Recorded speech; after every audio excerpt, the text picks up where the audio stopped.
ఇక బ్లోఅవుట్ తో ఇరుసుమండలో విద్యుత్ సరఫరా కూడా నిలిచిపోయింది. గ్రామస్తులను పునరావాస కేంద్రాలకు తరలించారు. లక్కవరంలో ఇరుసుమండ గ్రామస్తులకు పునరావాస కేంద్రం ఏర్పాటు చేశారు. స్థానికులకు ఇబ్బందులు కలగకుండా అధికారులు సహాయక చర్యలు చేపట్టారు. ప్రస్తుతం సహాయక చర్యలు బ్లోఅవుట్ దగ్గర కొనసాగుతున్నాయి. అక్కడున్న గ్రామస్తులు సురక్షిత ప్రాంతాలకి పునరావాస కేంద్రాలకు కూడా తరలిస్తున్నారు. అయితే కొంత ఇంకా అదుపులోకి రాని పరిస్థితి కనిపిస్తోంది. తాజా పరిస్థితిని రాజాబాబు అందిస్తారు లైవ్ లో.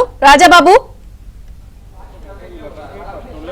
విజయచంద్రిక, ప్రస్తుతమైతే గనక ఇరుసుమండ గ్రామస్తులను ఇక్కడ పునరావాస కేంద్రానికి తరలించారు. ఇరుసుమండ గ్రామంలో ఇక్కడ బోరు బావిలో నుంచి మంటలు ఎగిసిపడడంతో దట్టమైన పొగలు రావడంతో ముందస్తు జాగ్రత్తగా నిన్న మధ్యాహ్నం 1 గంటలకే అక్కడ ప్రమాదం సంభవించింది. అప్పటి నుంచి కూడా ఈ గ్రామస్తుల్ని ఇక్కడ లక్కవరం సమీపంలోని లక్కవరం గ్రామంలోని ఒక పునరావాస కేంద్రానికి తరలించారు. మనం విజువల్స్లో చూస్తున్నాము. మొత్తం ఏదైతే ఇక్కడ బోరు బావి నుంచి మంటలు ఏర్పడుతున్నాయో, ఓఎన్జీసీ బావి నుంచి మంటలు ఎగిసిపడుతున్నాయో ఆ బావికి ఆనుకునే ఇరుసుమండ గ్రామం ఉంటుంది. గ్రామంలో సుమారుగా 200 ఇల్లులు ఉంటాయి.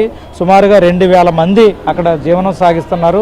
2000 మందిని కూడా నిన్న మధ్యాహ్నం 1 గంటకే అధికారులు సురక్షిత ప్రాంతానికి తరలించారు. ఇక్కడ పునరావాస కేంద్రంలో తలదాచుకుంటున్నారు. వీళ్ళంతా కూడా చూడొచ్చు, కట్టుబట్టలతోటే బయటపడిన పరిస్థితి అయితే నెలకొంది. నిన్న మధ్యాహ్నం 12 గంటల సమయంలో ఓఎన్జీసీకి సంబంధించిన బోరు బావిలో ఇక్కడ డ్రిల్లింగ్ చేస్తుండగా ఒక్కసారిగా గ్యాసు చమురు ఎగిసిపడ్డాయి.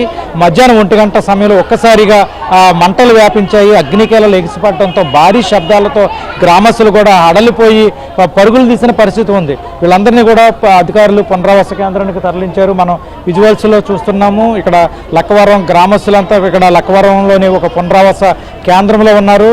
దాదాపు ఇది 1993లో ఇక్కడ ఓఎన్జీసీ డ్రిల్లింగ్ జరిపింది. అప్పట్లోనే బావిని మూసివేసింది. దాదాపు అప్పటి నుంచి కూడా ఇప్పటివరకు ఎటువంటి కార్యకలాపాలు జరగలేదు. అయితే గత 15 రోజులుగా ఇక్కడ కార్యకలాపాలు జరుగుతున్నాయి. అయితే నిన్న మాత్రం ఒక్కసారిగా ఈ ప్రమాదం సంభవించడంతో గ్రామస్తులు కూడా ఉలిక్కిపడ్డ పరిస్థితి అయితే నెలకొంది. మనం విజువల్స్లో చూస్తున్న గ్రామస్తులంతా కూడా కట్టుబట్టలతోటే బయటపడ్డారు. రాత్రి కూడా మనం ఆ గ్రామంలో రాత్రి 11 గంటల సమయంలో కూడా మనం ఆ గ్రామంలో పర్యటించి గ్రామస్తులతో కూడా మాట్లాడాం. ఇళ్ళకి తాళాలు వేస్తున్నాయి. నిత్యం జనంతో సంచారంగా వెలుగులతో ఉండే గ్రామం ఒక్కసారిగా చీకటమయంగా తయారైంది. గ్రామస్తులు కూడా ఇక్కడికి పునరావాస కేంద్రానికి వచ్చి తలదాచుకుంటున్న పరిస్థితి అయితే నెలకొంది. మనం ఇక్కడ విజువల్స్లో చూస్తున్నాము. ఇక్కడ పునరావాస కేంద్రంలోనే తలదాచుకుంటున్నారు. ప్రస్తుతం మంటలను అదుపు చేసే పరిస్థితి ప్రస్తుతం అయితే లేదు. ఎందుకంటే ఢిల్లీ నుంచి నిపుణుల బృందం రావాలి. వాళ్ళు వచ్చిన తర్వాత మంటల అదుపులోకి వచ్చే పరిస్థితి ఉంటుంది. ప్రస్తుతం అక్కడ వేడి ఉష్ణోగ్రత తగ్గించడం, పీడనం తగ్గించేందుకు కూడా అధికారులు ఏర్పాట్లు చేస్తున్నారు. మనం ఇక్కడ పిల్లలు కూడా స్కూల్కి సెలవులు ఇచ్చారు. 2 రోజులు స్కూల్ పిల్లలు కూడా సెలవులు ఇవ్వడంతో స్కూల్ పిల్లలు కూడా ఈ పునరావాస కేంద్రంలోనే తలదాచుకుంటున్న ఆ పరిస్థితి అయితే నెలకొంది. మనం ఇక్కడ స్థానికులు కూడా ఉన్నారు. మనం వాళ్ళతో కూడా మాట్లాడి అసలు ఏం జరిగింది, నిన్న వాళ్ళ గ్రామంలో మహిళలు ఉన్నారు, వీళ్ళంతా కూడా కట్టుబట్టలతో బయటపడ్డారు. మనం వాళ్ళతో కూడా మాట్లాడదాం. అమ్మ, చెప్పండి, ఇప్పుడు మీరు ఇరుసుమండ గ్రామంలో ఏదైతే బ్లోఅవుట్ జరిగిందో ఆ ప్రాంతానికి మీ ఇల్లు ఎంత దూరంలో ఉంటుంది, ఏం జరిగింది? 20 గజాలు సార్, అంతే తేడానికి ఎంతో అరి మీద నుంచుంటే మొత్తం ఇలా నుంచుంటే మాకు మొత్తం క్లియర్గా అది బాస్ట్ అయిన చోట అంతా కనిపిస్తుంది సార్.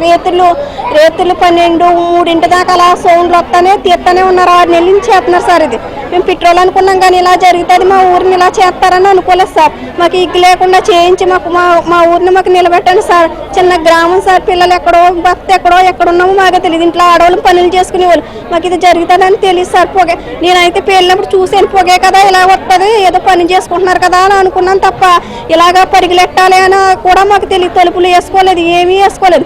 పొట్టుబట్టలతో మంచినీళ్ళు షుగర్ పెరిగిపోయి టెన్షన్తో మంచినీళ్ళు తాగే అవకాశం కూడా లేదు సార్. నిన్న నుంచి భోజనం లేదు, ఏమీ లేదు సార్.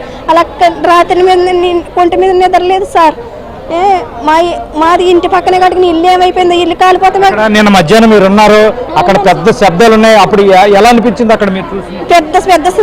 పెద్ద పొగలు మంచు కమ్మినట్టు మొత్తం మాకు చేలంతా పొగలు కమ్మేసి మొత్తం పెద్ద సౌండ్లు సార్. అసలు అదంతా పడుతుంటే ముక్కుకి దొగ్గుల కింద అలా వచ్చేసింది సార్. మాది అక్కడే బయటే కర్రీ పంట చేసుకుంటామట సార్.